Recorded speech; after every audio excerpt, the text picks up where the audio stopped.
Urgent बार जो बेचाई हुई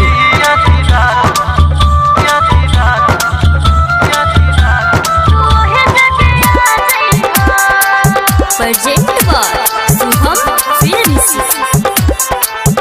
जब टाइम होई आधी रात की वही जगह आ जइहा। जब टाइम होई आधी रात की वही जगह आ जइहा।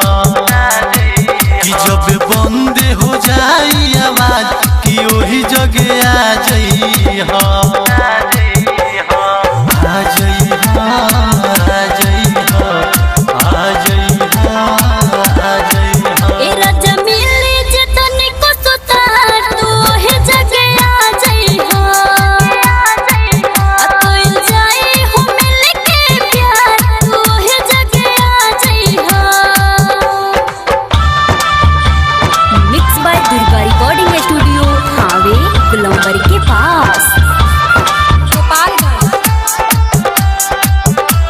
मिली के आज बड़ी कोइली बा मन हो। छुएला चाहता तोहरो बदन हो।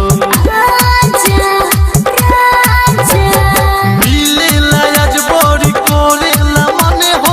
छुएला चाहता तोहरो बदन हो।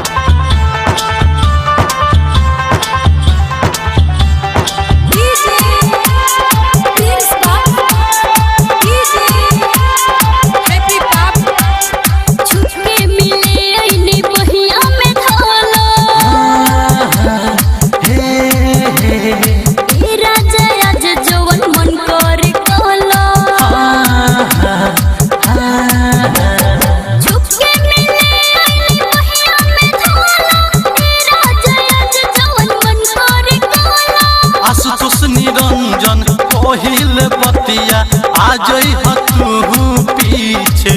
मिली नाही ऐसन सुतार कि वही जगह आ जइहा। जब टाइम होई आधी रात कि वही जगह आ जइहा। ए राजा मिले जे तनिको सुतार तू हे जगह आ जइहा। आ कोई जाए हो मिल के प्यार तू हे जगह आ जइहा। Mix by Durga recording studio हावे गुलंबर के पास।